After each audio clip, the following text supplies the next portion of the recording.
Bro, kan katanya ada cerita horor. Mau cerita horornya kayak gimana kan? Oh iya, waktu itu ya habis dari rumahnya si Uwa, Ya. kakak ibu saya, Hmm. malam-malam sekitar jam 11 malam gitu. Saya kan rumahnya kan dekat lah ya, Ya. rumah saya sama rumah si Uwa nggak begitu jauh gitu. Karena saya kan nggak suka nginap di rumah saudara karena jaraknya juga dekat gitu. Ya. Akhirnya pulang itu melewati satu pemakaman keluarga, padahal pemakaman keluarga di seberangnya juga ada sekolahan SD gitu. Sekolahan SD saya malahan gitu kan sekolah di situ. Nah, emang sih seminggu sebelum saya lewat itu ada peristiwa emang dari keluarga besar tersebut gitu ya, ada tabrakan dimakamin di situ. Dan tahu nggak, di pas gorong-gorong lah ya kalau orang Sunda masuk, ada sosok yang lagi duduk. Oke, sesama apa? Jangan dulu ditanya-tanyain.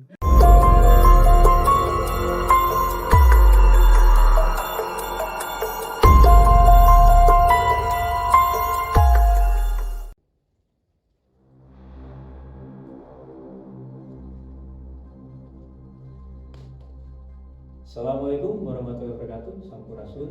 Balik lagi bareng gue Fikri yang Taufik di Rumah Gudang Misteri. Dan kali ini gue tidak akan menceritakan horor, tapi ada narasumber. Narasumber ini adalah salah satu teman lama saya yang kita hanya berkomunikasi via medsos ya.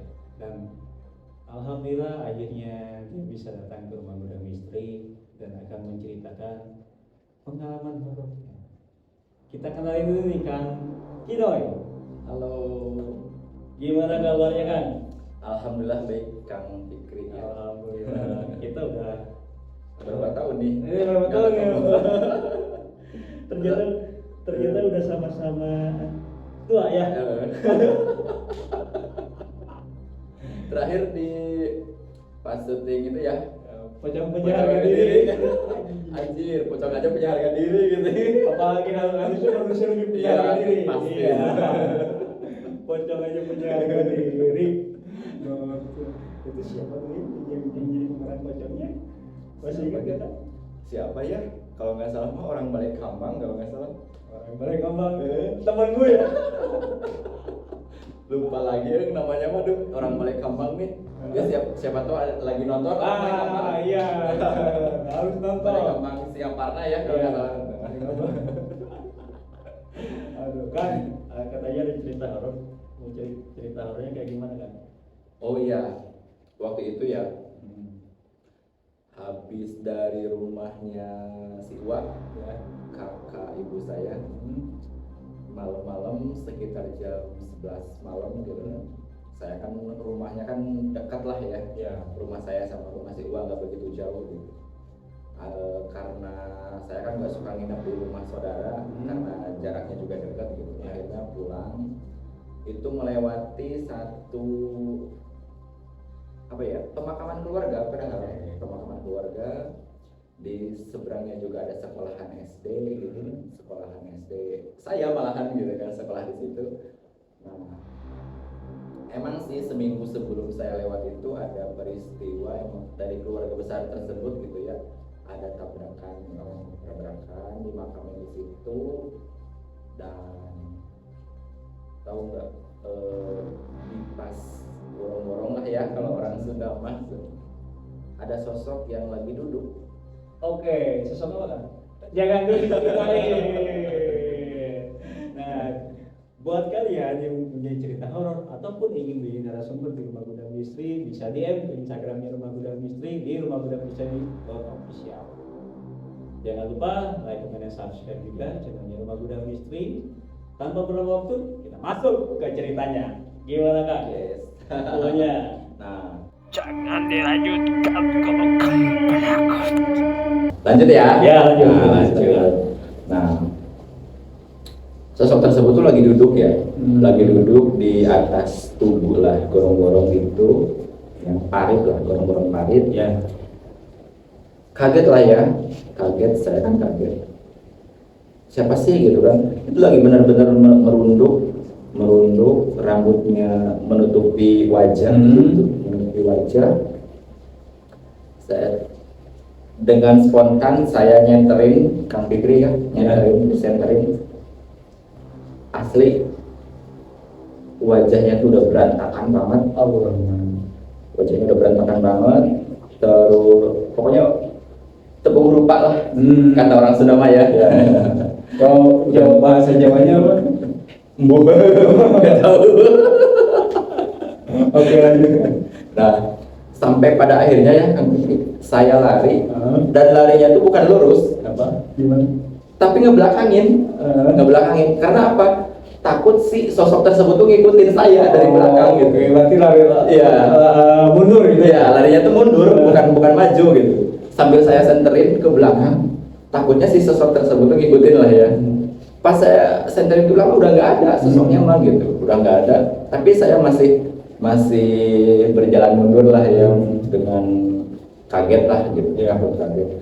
Tapi udah beberapa jarak selanjutnya mah normal lagi aja gitu kan, normal lagi aja. Terus di pas belokan pas banget mau ke rumah saya, itu kan ada pohon jengkol ya, ada pohon jengkol. Masih di malam tersebut saya dengar itu kayak anak ayam. Kang Fikri ya. Nah ya kayak gitu ya, anak ayam gitu kan. Kan asa nggak mungkin gitu ya, anak ayam ngapain gitu tengah malam gitu kan. Iya, masa nyari emaknya gitu kan. Gitu. Atau nggak mungkin juga kan anak ayam nyari duit tengah malam. Bener juga. Nah, asli dari situ sampai merinding lah ya, sampai merinding. Saya encorin aja lah gitu kan, penasaran juga gitu. Tahu nggak, ketika saya oncorin ke si pohon jengkol tersebut, ya itu ada yang lagi apa sih, ongkang-ongkang kaki ya. Oke. Ada yang lagi ongkang-ongkang kaki, dan akhirnya apa, dia terbang sampai tertawa. Saya pribadi pun langsung lari terbirit-birit ke rumah sampai capek ngos-ngosan lah, intinya mah menghindari makhluk tersebut gitu kan. Sayangnya lari langsung terbang, kalau nggak terbang mah nggak dimintain sama Mas. Masa nggak diajakin kenalan dulu? Kan kita kadang suka bosan dengan pertemanan antara manusia. Iya, jadi kegabutan lah ya. Ya lanjut ya. Ya, dan ya seperti itulah. Akhirnya nyampe ke rumah lah ya, dibukain pintu lah sama orang tua, tidur. Setelah tidur itu akhirnya terbawa mimpi.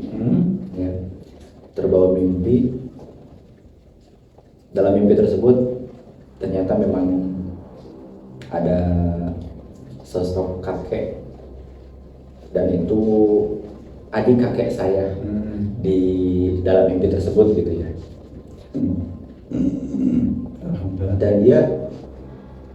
Dan itu yang saya rasain ya Kang Fikri, serasa yang nyata banget dalam, padahal mimpi gitu ya. Tapi kejadian dalam mimpi tersebut tuh di kamar saya, ranjangnya sama, kondisinya tuh sama persis gitu, seperti di kamar saya.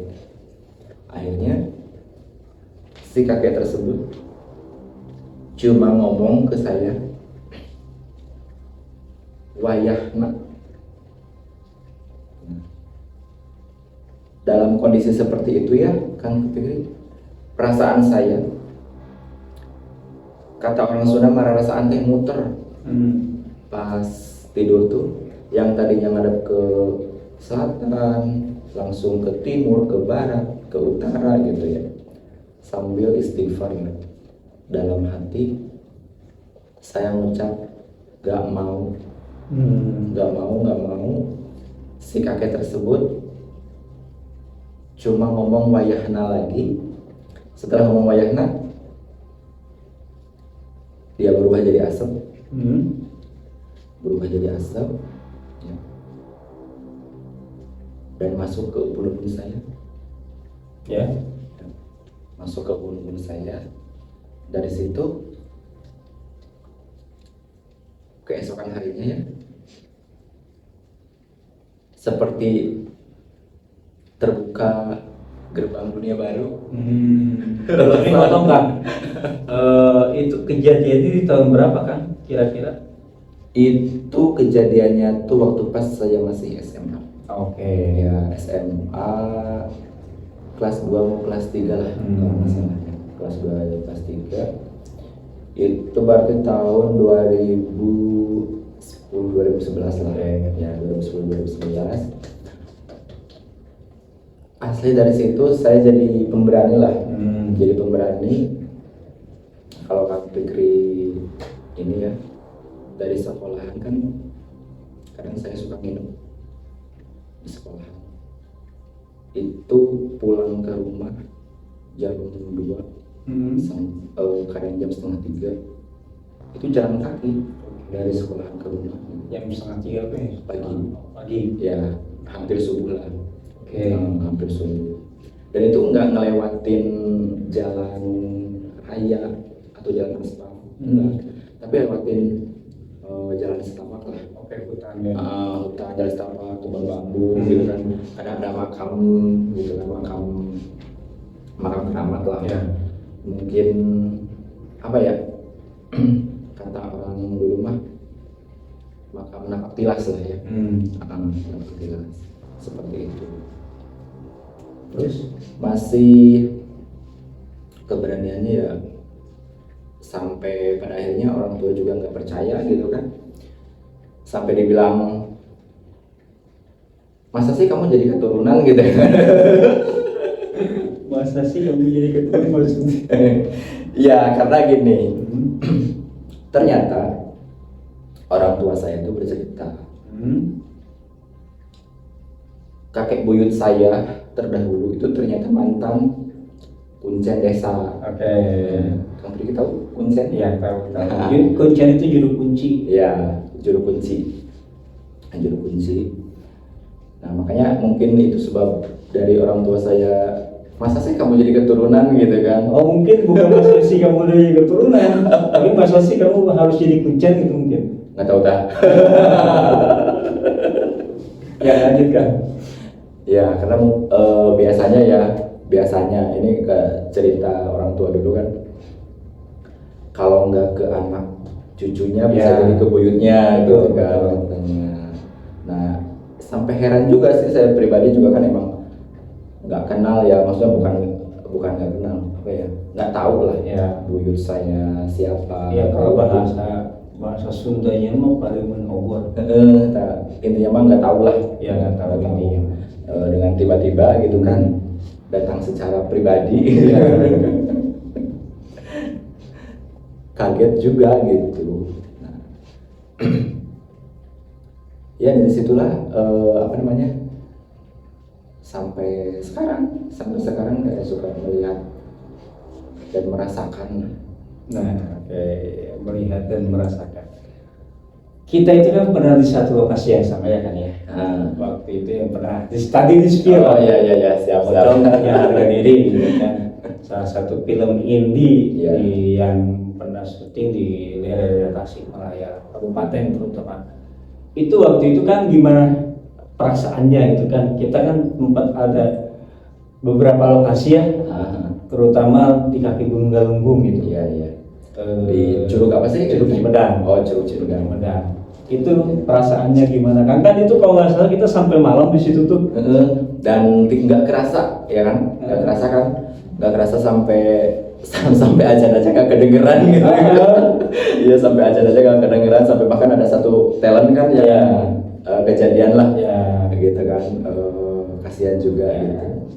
Waktu itu emang pas dari jam 5 ya kan, Saripna. wayah saripna lah kata orang Sundawanya. Dari jam 5 perasaan, soalnya waktu jam 6 aja waktu maghrib itu nggak terasa ya, nggak kerasa bahwa itu teh lagi maghrib gitu. Nah, pokoknya yang saya rasain itu sekitar jam 5 lah. Jam 5 sampai ke sini tuh apa ya? Nuansanya tuh udah beda gitu. Iya. Udah kayak bukan di dunia yang kita tempatin gitu.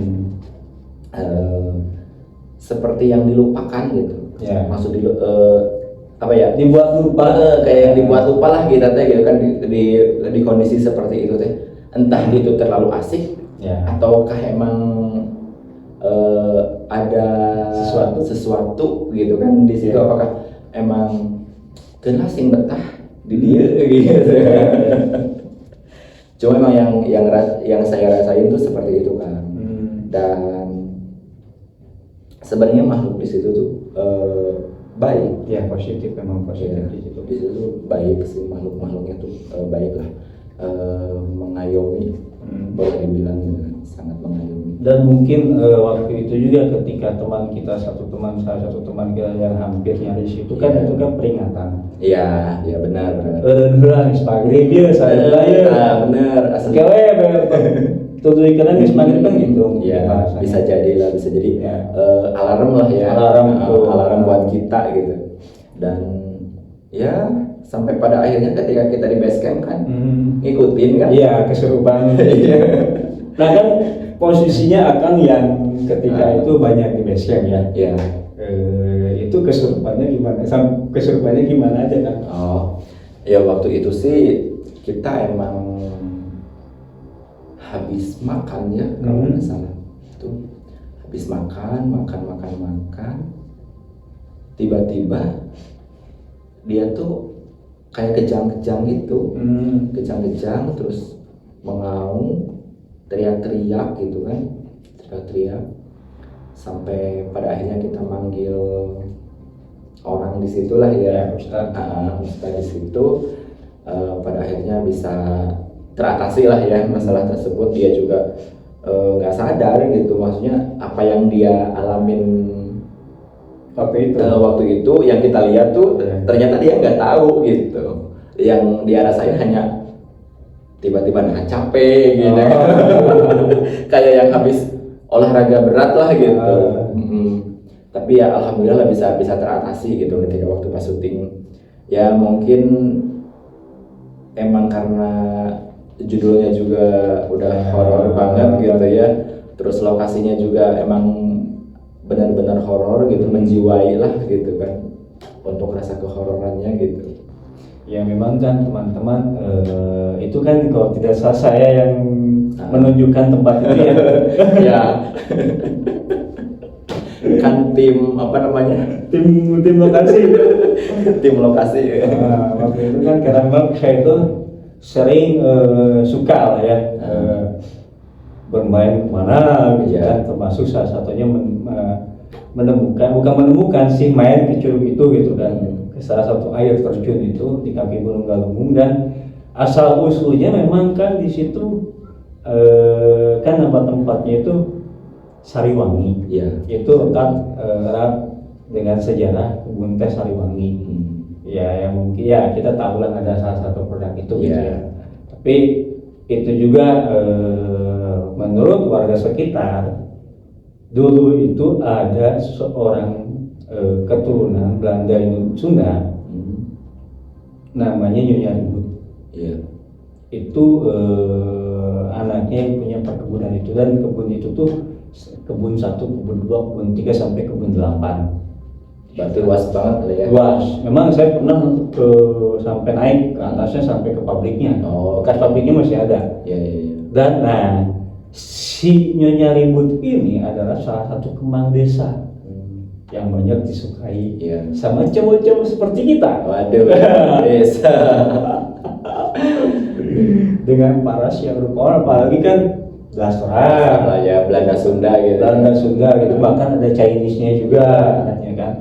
Nah, karena banyak penolakan dari si Nyonya Ribut ini akhirnya dibunuh gitu. Dan bersemayamnya di salah satu wilayah itu.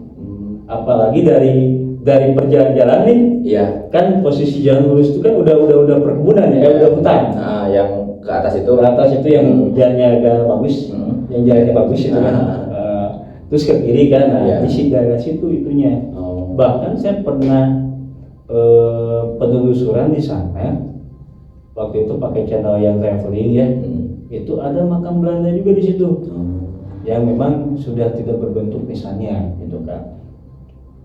Ya erat kaitannya dengan pertama dengan Yayan Wood, kedua di atasnya curug itu, air terjun itu memang ada tempat partilasan yang memang ada dua pertemuan air. Oh, air. Kan tahu lah paham Iya. pertemuan air itu seperti apa, Iya. gitu kan. Akhirnya kan sering dipakai berdoa gitu kan, tafakur. Ya. Di situ sering disebut, dan memang Gunung Galunggung itu kan erat kaitannya dengan sejarah kota Tasikmalaya ya. Iya. Ada Sukapura, sebelum Sukapura ada Umbu Sukakerta, sebelum Umbu Sukakerta ya tetap ada apa-apa dan akhirnya Galunggung gitu kan. Itu peradaban tua lah gitu kan. Dan memang luas wilayahnya kan hampir membentengi Tasikmalaya, Iya. dari ujung Singaparna Cigalontang sampai ke ujung Ciawi. Iya. Gitu. Itu memang Gunung Galunggung itu untuk warga Tasikmalaya itu sangat-sangat erat sakralismenya, gitu kan. Bahkan ada satu mitos, akan mungkin bisa buktikan di malam hari ketika ke warung. Membuktikannya simpel kan, badai meser uyah mau beli garam di kaki Gunung Galunggung itu pasti tidak dijual. Iya. Mitosnya seperti itu memang, karena ya ada mitos bahwa di kaki Gunung Galunggung ini tidak boleh memperjualbelikan uyah atau garam itu di malam hari. Tapi wallahu alam, saya pernah merasakannya gitu kan. Kalau tidak orang yang dikenal, mungkin kan paman saya punya warung, mungkin bisa aja diberikan kalau itu. Tapi kalau yang lain ada kemungkinan tidak diberikan, kecuali mungkin ke minimarket. Kalau di minimarket kan tidak bisa kemana. Jelas itu. Nah, kayaknya berarti pabrik teh tersebut sampai sekarang masih ada. Masih ada tapi tidak beroperasi. Bangunannya masih Kokoh gitu. masih kokoh. Bagus tuh buat syuting. Tapi bagus, tapi lumayan kan perjalanannya Ekstrim kan ya? ekstrim. Oh. Ekstrim perjalanannya itu sampai ya kan dari perbatasan kampung aja kita tahu jalannya bagus banget ya. Iya, bagus banget. Bagus. Nah, apalagi kalau misalnya ke atasnya lagi lebih bagus lagi. Gitu. Sampai jalan kaki aja berkilo-kilo gitu. Gitu. Nah, kan ada lagi kan barangkali Kalau untuk cerita misteri masih banyak sih kejadian gitu. Dulu waktu pas pertama punya HP Android gitu kan kita masih susah sinyal lah ya. Masih susah sinyal. Terus yang punya wifi itu baru sekolahan. Ya, baru sekolah. Kita kan tahu passwordnya lah ya. Password sekolah itu pasti penemuan di situ ya. Asli nih kamu. Saya sama teman saya ya, masih hidup temennya juga. Kita main wifi lah di situ, main HP gitu kan, pakai wifi sekolahan itu gitu. Sekitar jam 12 malam itu. Jam 12 malam. Anteng aja gitu, biasalah anak main HP kan kayak nggak tahu waktu gitu ya. Terus pada akhirnya di sekolahan tersebut ya, kalau Kang Fikri ini ada suara meja dan kursi bergerak kayak anak kecil kayak main kursi. Itulah kalau anak SD main kursi sama meja tuh kayak gimana gitu kan, gedebak-gedebuk gitu kan. Nah, kita penasaran nih, kaget dan penasaran. Akhirnya kita pencorin gitu ya. kita senterin, nggak ada apa-apa, meja dan kursinya mah diam aja, nggak ini gitu ya, nggak ada yang gerak, nggak ada yang gimana gitu, nggak ada keributan apa-apa lah gitu. Udah aman gitu kan. Untungnya kita berdua, kalau saya sendiri kayaknya langsung pulang ke rumah kayaknya. Kayak tetap naluri ketakutannya masih ada. Iya. Nah, akhirnya kita masih anteng lagi gitu kan, anteng lagi. Dan itu ada lagi suara tersebut tuh ada lagi, kita oncorin lagi, nggak ada lagi gitu kan. Dan pada akhirnya dengan mungkin alarm waktu juga gitu ya, udah malam mana teh ngelawan dia gitu. Berikan peringatan lagi. Akhirnya kita pulang lah, dari situ kita pulang. Besoknya ya kita cerita-cerita biasa lah gitu, kejadian tadi malam kayak gimana gitu. Viral satu sekolah itu. Kayaknya viral sih. Oke. Allah Akbar. Kang, ada cerita lagi nggak? Tapi jangan dulu diceritain. Mungkin Siap. bisa di next episode. Boleh. Dan tentu juga teman-teman di briefing sebelum kita tag itu dari jam 2 ya kalau nggak salah. Iya. Itu tag kita itu jam 7:30 itu pasti banyak banget itu kan. Banyak cerita-cerita yang saya tahu, banyak cerita-cerita mistisnya Kang Kinoy gitu. Nah, jadi kalau misalnya pengen lagi Kang Kinoy datang lagi ke rumah Gudang Misteri, bisa komen, mungkin ya 1000 komen lah. Yo, dukung terus ya, Gudang Misteri ya. Ya. Terima kasih Kang udah Siap, ya. bis jauh-jauh dari Wanarja Ya. datang ke Tasikmalaya ke rumah Gudang Misteri, dan mohon maaf penjamuannya ala kadarnya. Alhamdulillah sudah diterima dengan baik gitu kan. Silaturahmi juga karena udah lama gak ketemu Udah gitu lama kan. ketemu terakhir itu di sebelum Covid ya. Iya, sebelum Covid. Awal Covid dan awal Covid kita pakai masker siga Ninja Hattori. Ya, terima kasih yang udah nonton. Jangan lupa like, comment, dan subscribe channelnya Rumah Gudang Misteri, dan di Instagramnya Kang Kinoy apa Kang? Ya. @nuliansyah92 ya, Kinoy Nuliansyah, jangan lupa. Facebooknya Kinoy Nuliansyah, cari aja ya. Oke. Ada di situ. TikToknya ada kan? TikToknya selalu ada dong. apa Sama username-nya sama, Ada. Nuliansyah, NULYANSYAH 92. Ya, nanti di Kinoy deskripsi Nuliansyah ya ada. Oke, seseram pun pengalaman horor kita akan lebih seram kalau kita tidak punya uang. Setuju nggak? Setuju banget. Terima kasih Kang Kinoy. Assalamualaikum warahmatullahi wabarakatuh. Salam Waalaikumsalam.